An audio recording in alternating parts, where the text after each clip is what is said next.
Sorry, I thought this was another week in our The Shield episode. It's another week in the For Your Reference household, and it is another week of unchecked rampage. OT, are you ready to do some yelling? I always am.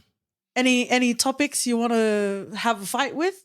Only everything. Wow. Okay, Phoebe Robinson's Everything's Trash. That's the energy I bring. Well, that's a great way to start the palette. Let's get on with the show.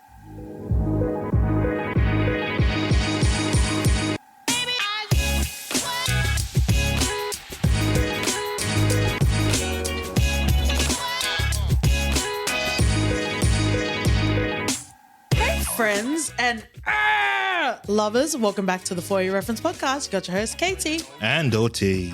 Reverse out of personal responsibility and shift in to conditional loving. Ooh. Check your blood pressure. Seriously, check your blood pressure with beef this week. Nice. Representation isn't necessarily a theme, but we're absolutely going to cover it today, friends and lovers. Just in regards to general stats and information, usually when we talk about the importance of being, especially behind the screen, I'm going to do a quick sound off in regards to the crew. So creators, Stephen, sorry, I'm talking like they're our best friends. Stephen Yan and Ali Wong talk about saying Sunny, but Lee Sung-jin.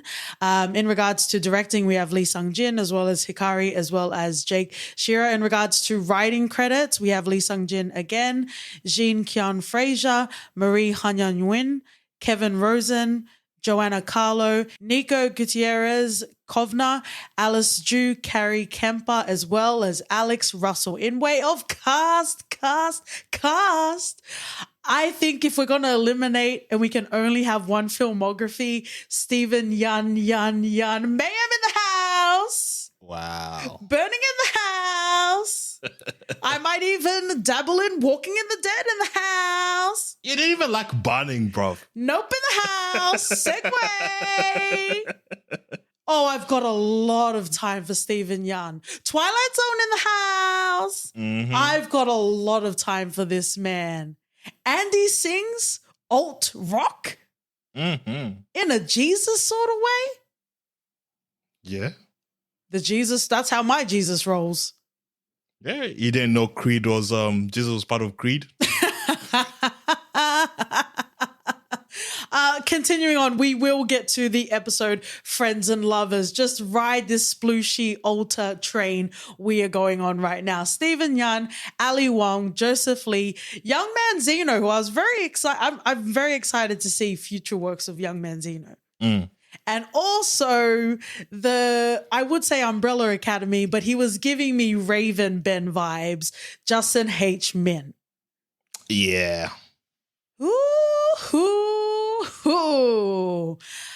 This, if we talk about shows that got a lot of like viral sort of attention, and obviously that doesn't equate to marketing, even though I'm sure there are some learned friends and lovers will tell us there's like vertical integration of advertising and that sort of thing. But let's get into first impressions. There's definitely some themes I want to dabble into, and it kind of becomes a cluster rat king fuck of deal with your shit and pay for therapy. I promise you it's cheaper.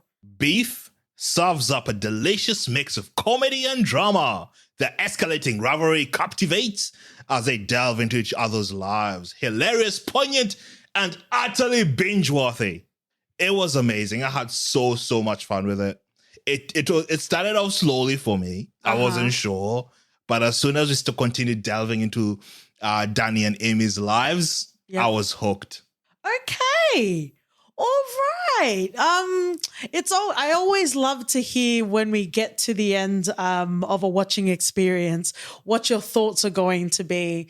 And there's definitely different sides. Don't worry, friends and lovers. I do have a theme called "Choose Your Trauma Fighter," but for now, I would say, all in all, if I get off my Stephen Yan, and also I want to point out that I do love Ali Wong because I'm going to say some real things about Amy Lau's character. But if I get off the love train, I would say that Beef was a very interesting way of mixing genre as well as meeting the different sort of levels of representation. We all deserve multifaceted representation, and this includes characters that are selfish, self-loathing, and impressively lacking in self-awareness. I agree with that. You can do the work, or you can road raid the work out of you. I think everyone was flawed, as we all are. And it was refreshing to see where a world where characters are allowed to be in that shittiness and live with the consequences as well. And I think so many times we tend to find these nicely gift-wrapped endings. Where I think this handled it quite nicely. I think up until the last minute. It handled it well, except for the ending. No, but seriously, we got Amy and Danny's character face the most extreme consequences of their actions. Regardless of whether or not you agree with the last minute, everything up until that point. I didn't agree even before the end, but yes. Wow. I think this is a good time to say spoiler, spoiler, spoiler. Grade A ass, grade A ass, grade A ass. It's interesting. It's interesting whether it's just usual watching experiences or whether it's the podcast or whether it's, being a bit more in tune or being able to pick up on things. There is definitely something fresh about Beef. However, I would say the general sort of narrative of the need to decompress, the need to channel rage in whichever direction, and it's usually not pointed at yourself. It's usually pointed out at a random person in a parking lot, right? I would say that sort of narrative or that sort of carved out niche in Hollywood already exists. I think the difference that we have here is it's being explored through Asian characters. Right. Even in interviews, especially Sunny was talking about, it could even be anyone. They just happen to be Asian. But I think there's also an importance to be laid there on the fact that we can have that multifaceted sort of representation, right? Usually when there is the conversation, it's always pinning Asian people as that model sort of minority, right? The ones that, aren't going to cause a ruckus, the ones that aren't necessarily, going to be the ones that get targeted in ways that perhaps Black and brown or, other people would be as well. Not to say that the struggles aren't there, but just to say that the struggles are different, right? Yeah. As the PI in the AA, I definitely understand the nuance that we're traversing here. And I guess even if we think to recent cinema, or even if we go back a couple of decades, the portrayal of, a lot of minorities, it wasn't necessarily at the hands of our own.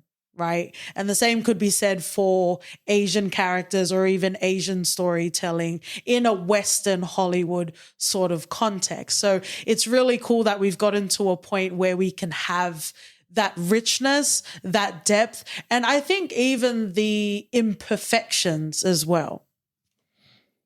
Yeah. And we always say no one can tell a story better than your own. So it definitely ticks a box, and you can tell the subtleness and the carefulness they take.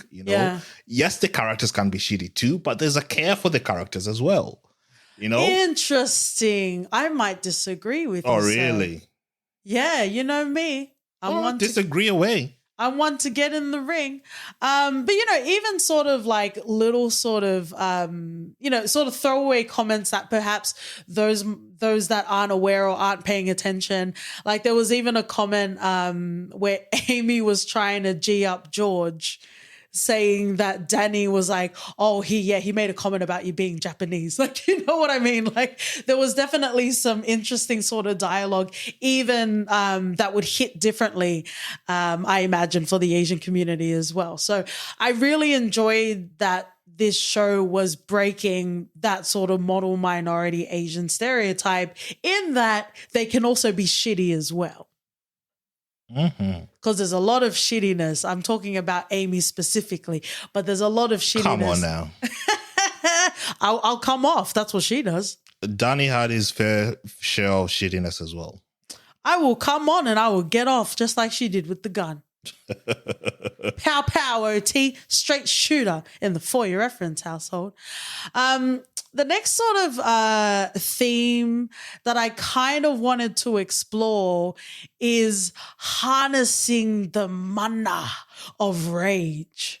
And I think this is more about speaking about our own personal experiences, or perhaps how we channel and how we funnel rage, because I think a lot of the character sort of motivations, yes, I'm talking about Amy, but a lot of the character motivations, or maybe I'm even talking about Danny, because as much as I will and you will hear me defend Danny's character, I don't necessarily advocate for a daddy daycare situation in the bathroom. Right? But I kind of want to talk about that, because this show, as serious and as straight, if you'll pardon the pun, as the characters play it, like Danny and Amy specifically, there are some hijinks, wacky races, ridiculous sort of moments. Like tonally, there was some sort of ridiculousness that was accepted and that was going on inside of Beef. And I kind of want to talk about how far did your rage stretch in the believability and the understanding of the motivations of the characters. Like you said, it did start off a bit wacky races, but it came to unbelievable heights at the end, quite honestly. But once you're in that, I think once they explained sort of the backstory and the trauma both Danny and Amy faced, I could stretch my imagination a bit, and give a bit of leeway.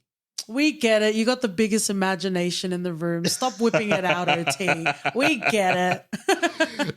It's interesting because, there are many hundreds of episodes, many thousands of minutes worth of me going on a fucking rampage over stupid fucking films, right? So it's not to say that I am a stranger to experiencing rage. However, I was a bit dubious at a lot of, I guess, sort of the character motivations in this show. And I think this, and I guess if I were to be gracious, on my part specifically, I do find it hard to navigate, sort of watching experiences that aren't wholly grounded or aren't wholly, in a Game of Thrones sort of world, or in a completely isolated sort of fantasy world, because Beef kind of exists in the, I guess, at the intersection of reality and I guess glorified fantastical reality, right? It's kind of like Swarm as well. Swarm is definitely adjacent to the Atlantaverse, and tonally, whether Atlanta works for you, whether Swarm works for you, it definitely gave me the same sort of feeling, which I guess also coincidentally is another example of storytelling that is being told and expanding the experience and the representation of Black storytelling. When you think of, balls to the wall sort of characters, Charlize Theron, or even like American Psycho, there are these sorts of roles that, become part of the pop culture sort of ethos. And now we get to see the glory and the talent of Dominic Fishback, in Swarm. And I guess you can also see that in Beef as well. But I guess that's something that I would give some grace to say that definitely, because we were in real life, but we weren't in real life in the sense that the consequences weren't necessarily being applied. So I did kind of find it hard to connect to those characters. The next theme that I have is go to therapy, for fuck's sake. And the reason why I have this theme is pretty much exactly what we're saying now. And I kind of want to focus, obviously we're talking about Danny and Amy specifically, but I want to focus on this because this is what really, this is where I have my qualms, quarrels, and quandaries with this particular TV series. So if we are unplugging from the Matrix and we're seeing this show for what it is, a way to expand and take ownership of Asian representation and storytelling, I absolutely love that and wish all of the grace. However, once we zoom into the show, Amy, feel free to disagree with me, OT, but I argue that Amy was not being held to account. You know, I even talked about Game of Thrones a couple of minutes ago. I was trying to think of a character that went so far unchecked as Amy did, and she's Don't you compare her to Daenerys? She's a baby Daenerys. She's absolutely a baby Daenerys. Wow. She's flicking her bean outside of the castle window. That's a House of Dragons reference, friends and lovers. Go and check out our episode. Because she constantly trampled on everyone and everything in her proximity, which is absolutely fine. And you know what? I'm also going to throw in good luck to you, Theo Grande. Wow. Amy's character only works because she's a woman. Okay. We talk about different dynamics and having different ways of representing, but you tell me, if Amy were to be George and George was the one with all of his road rage and then fucking the other person's sister, would that be okay? Fuck off. George cheated as well. Emotionally. Some say that's the worst kind of cheating. It was a dark time. But you see what I'm saying?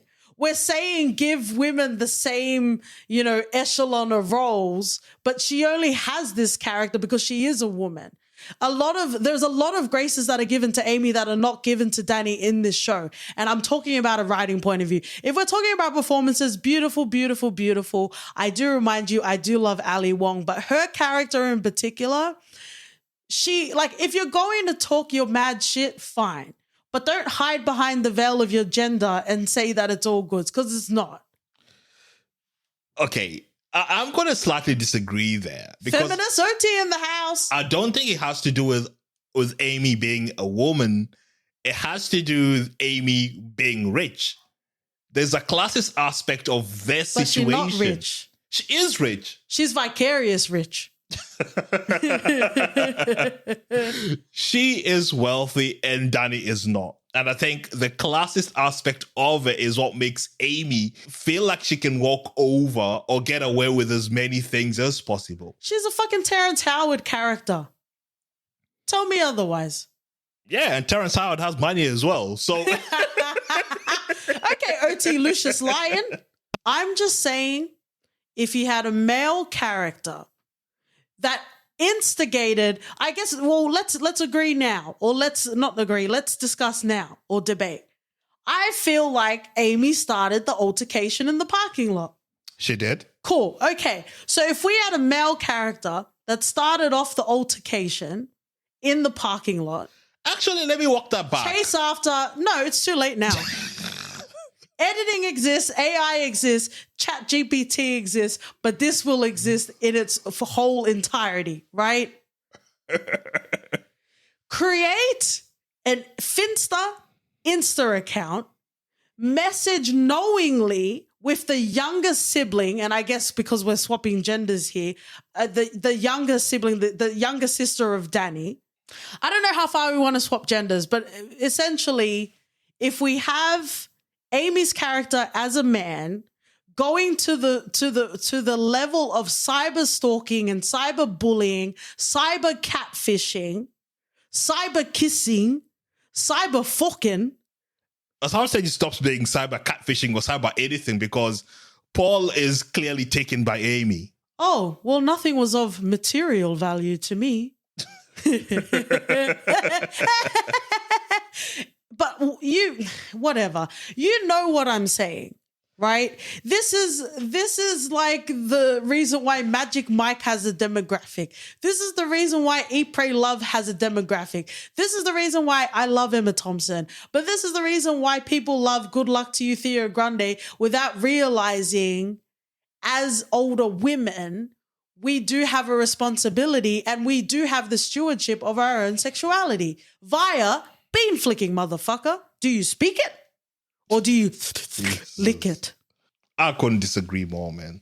I feel like you're taking the frustration around the tick and toe between Amy and Danny only on Amy because you feel like we can leave it at this point because we definitely don't agree. But I would make it very clear that this doesn't happen the other way around. Or at least it doesn't happen and we have the same sympathy that a lot of people would have for Amy's character. Yeah. And just my final word on this. All Amy does at the start of the confrontation is honk. Danny takes it way above. This feels like the episode in Avatar, The Last Airbender of the Tales of Ba Sing Se. That's what this feels like. Because you were watching a different show to me, sir.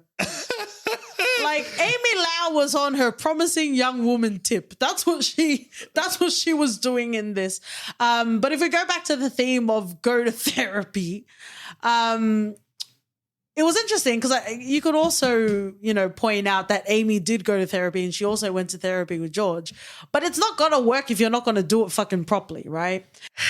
So this is where I get frustrated because at the end of the day, even though there is richness provided through OT feminists, through gender, through class, through race, there's still human stories at the end of the day, yeah?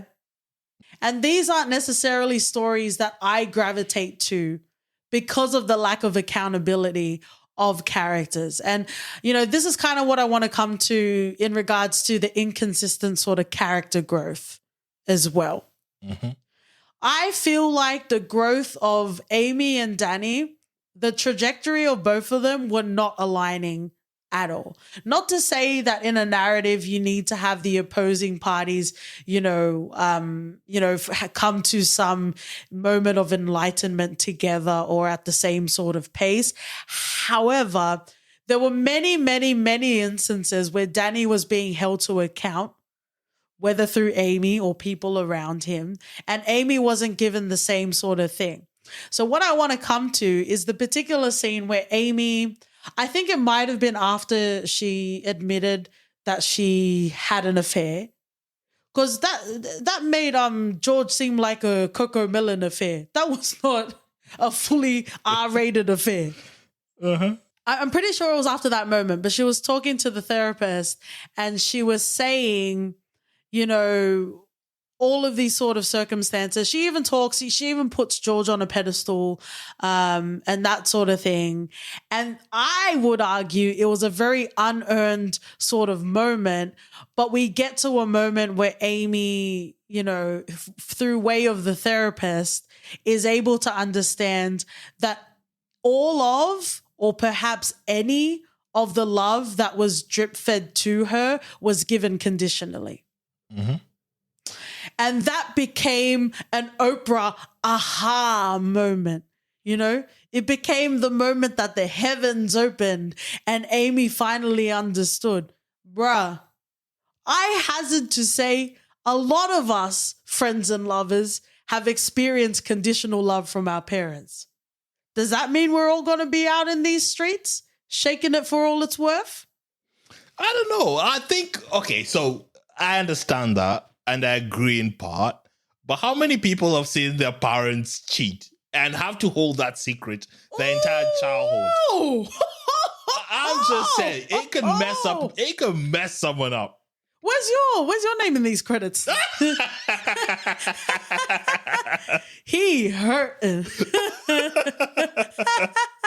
It It can mess someone up.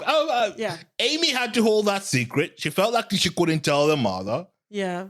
And despite the mother knowing what had transpired, she kept on, being together because she saw life wasn't just narrowed down to that and whatever.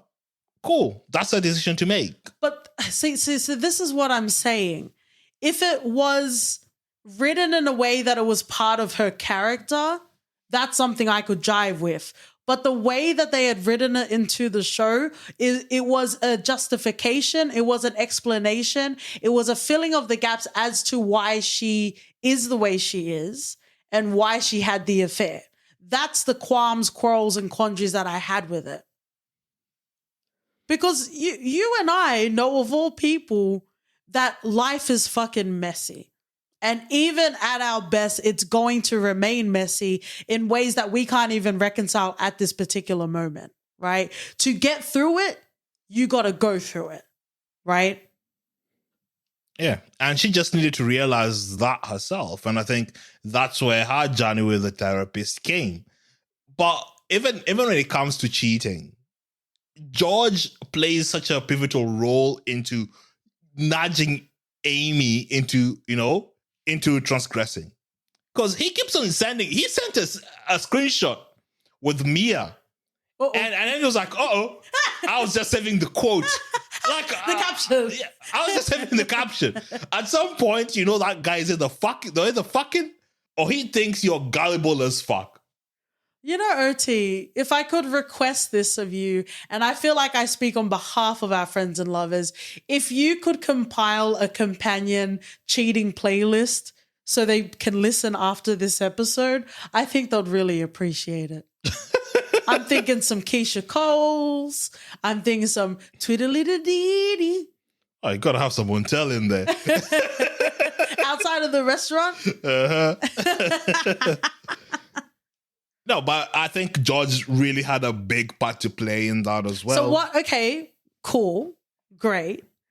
But what part does Amy play? She's not excused from her behavior. Sounding like it. She is responsible for everything that's transpired. Sounding not like it. But at the end of it, she loses George, June. She was already despondent from George. Let's be real. And June then? Okay, can we also talk about this as well? Like I'm not diagnosing, I don't know if she was in a depressive state, because George did mention it when he was talking to Danny later on, that she's had, bouts of depression, right? So who's to say that what she was saying at particular moments, maybe that was her depression talking and not necessarily her, but you are your depression if you are depressed. I just want to make that clear. But they were in the gallery when, and again, this is funny because I appreciate when they do scenes for art people that aren't art people. And that was me, them having a whole gallery of chairs. If it gets you off, friends and lovers, do you, boo-boo. Don't put your ass in that seat. Just enjoy it from over there. But in that gallery, she says to George, to his face, in the Publix, having sex with you is like vanilla. Really? Fuck off. What if a man said that in public? Fuck off. Yeah, she needs to spice it up. She needs to take action in that regard then. But why doesn't she handle it like a fucking mature adult? Why doesn't she say it in the bed chambers where they can whisper other nasty shit to each other? Why are you saying it in public? You're trying to humiliate him. That's disgusting. I see that. That wasn't something good to say to George. He was meeting up with Amy after taking the whole day about Mia. So, maybe he wasn't even performing that because he couldn't. Okay. It's all fair, man. Well, it doesn't seem like it. Well, let's go to the next theme. Choose your trauma fighter, because something that I guess got really muy caliente, I would say past midway of this show, the sort of discussions that we would have was, why was I going so hard for Danny and why were you going so hard to defend Amy, right? This is what I want to lay out here. And, there's a lot to say about Danny's character. However, like I said, I feel like it does get combated and it does get met with confrontation and with challenging who he is as a person and owning the decisions that he's, laid out in the show, right? So what I want to talk about specifically between the two of them is, again, frame of reference. We talked about it, friends and lovers, especially in our Welcome to Chippendales episode. It's impossible and it would be disingenuous to say that you don't bring part of, if not your whole self, to a watching experience, which also extends to a review, right? So in that case, they're both fucking psychopaths, right? Yep. They both are not the sort of people you want in what we call our Joker society, right? Mm-hmm. Because we live in a society. But at least with Danny, and maybe it is a class thing, because like you point out in Parasite, I was very much fighting for the poor people, right?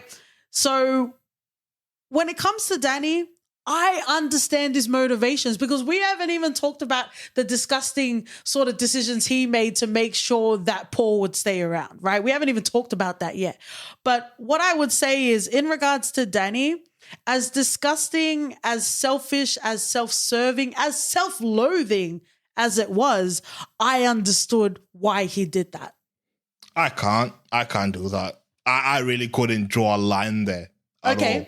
Well, we'll get into detail. When it comes to Amy's character, I can't understand that.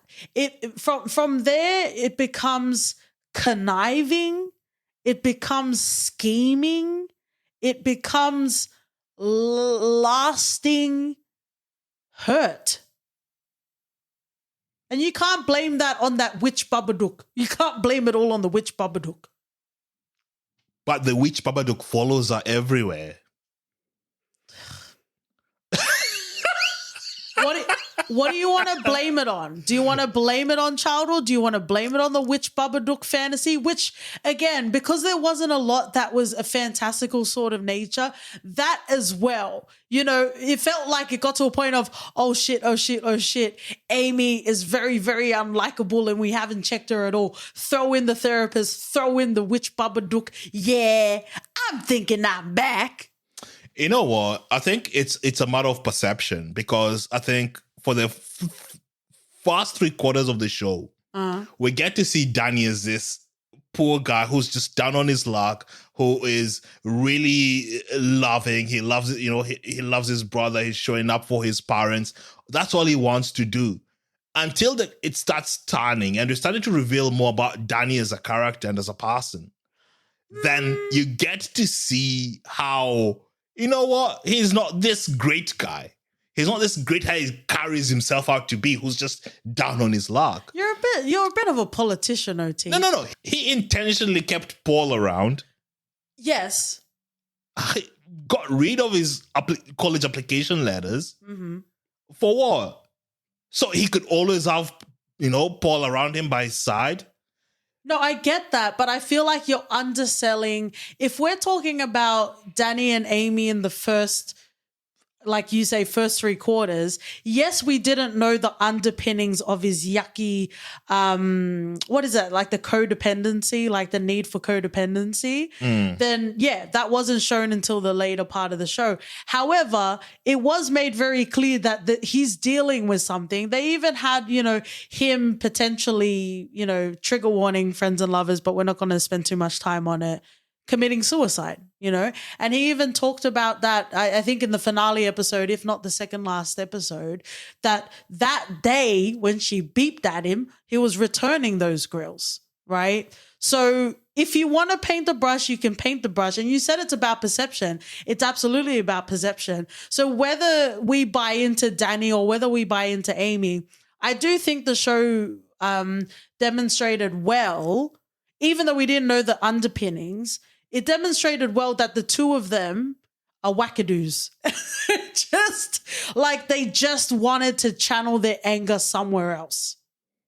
Yeah, I just felt Danny got a better, veneer around him. Mm-hmm. That, he's just a guy who's down on his luck, who's slightly, not slightly, he's depressed as well. Yeah. And he just needs to catch a break. But in that, he's the architect of a lot of the things that has gone wrong in his life. From following his cousin Isaac, I'm pretty sure he was knee deep in that shit. Yeah. He wasn't just a bystander. Yeah. To the point where he was doing the renovations with the money he was stealing from Isaac and then pretending it was church donation. He was getting it legit. Yeah. And lying to everyone else around him. Yeah. I don't know. I understand Danny.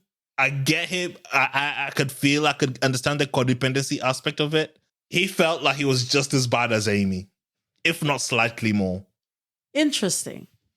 I don't even think I need to say I don't agree because it's clear. I agreed with what a lot of what you said, though.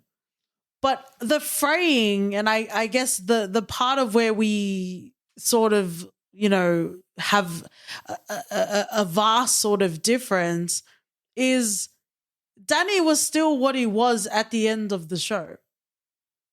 Amy got progressively more and more Daenerys level. No, we both get character growths from both Amy and Danny.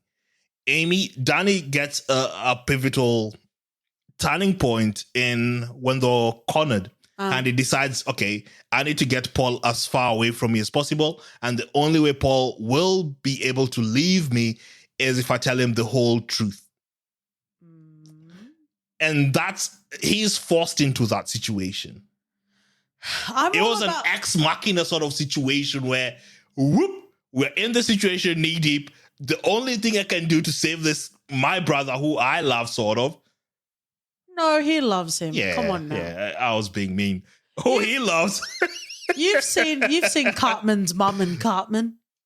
Yeah. But he's forced into that situation. Same with Amy. Daughter's been kidnapped. She has to do something about it. I don't know. They're both equally shit, like you said earlier. Well, I said a lot more than that, but I think the way to say it is, I feel like if I were to be attacked by Danny or Amy, I would know where Danny is coming from and not Amy. Like, she could attack you from any direction. She'll be that fucking anime where she like stabs into you and you don't feel it until you have your sequence. I hear you, but Danny isn't much better. He would do the same in a heartbeat. I don't know. And I think, friends and lovers, like I said, life is fucking messy. And even when you're working through your best, it's still fucking messy. Something that I didn't appreciate from Amy's characters when she went back to her parents. Like, get your healing somewhere else. Do you realistically think the people that you say have imparted all of this generational trauma, you think you're going to go back there and you're going to get the healing and the sort of closure that you were looking for? And then you get annoyed at them? It reminded me of Molly from Insecure. Where she was talking to her mom being like, did you know, didn't you know? And the mom's like, we're not talking about this. Like, I'm not talking about this with you. It's also none of your fucking business. True. Because, we talk about generational trauma, but they don't talk about generational playerhood. Like, just because the dad was a player, doesn't that make you a player? And why aren't you more disgusted in yourself? No offense. Why aren't you more disgusted in yourself if you were so disgusted in your father? No, she's disgusted with herself because she's disgusted by the father. They're one of the same thing. The Babadook is her. And the Babadook is the father. Is this your ink blot test, OT?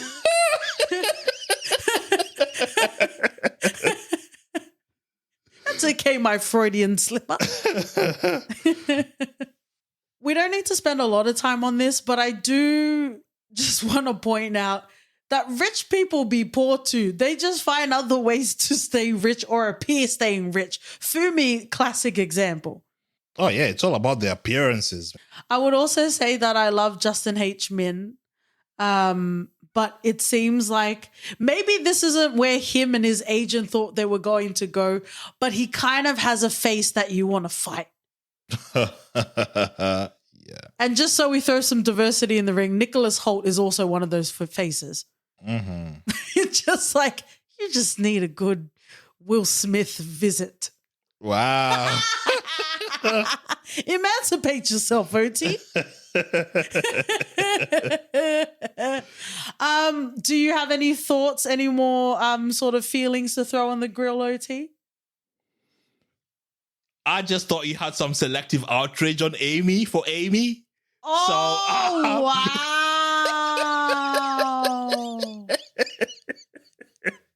Yeah. So what you're telling me is that you're cool and you prefer your women to be submissive or appear submissive.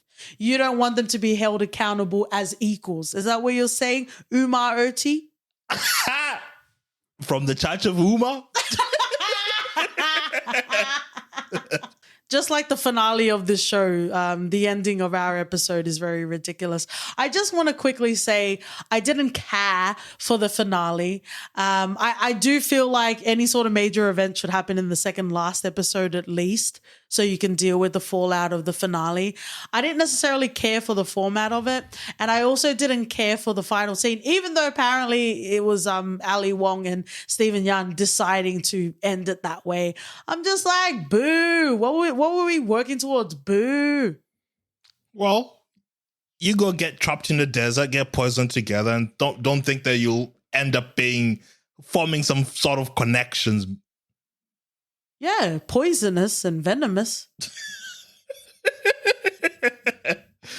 Man, if I drag your ass through a desert, I need to get some cuddle at the end of it.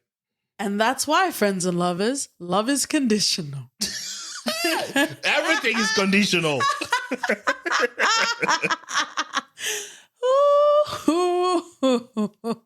You're a ridiculous man. We're going to finish off in a segment we call For Your Reference. OT. Since you brought up Molly in the episode, I'm going to reference Insecure. Oh, nice. Speaking about character development that is very fulfilling and holding them to account. Yeah. And if we are continuing expanding Black storytelling, representation in genres that exist but definitely deserve to have a new spin on it, I'm going to reference Swarm. Nice. If you'd like to experience the For Your Reference conditional loving on Twitter and Instagram, we're at For Your FPod. Write us an email at hello@podcast.com.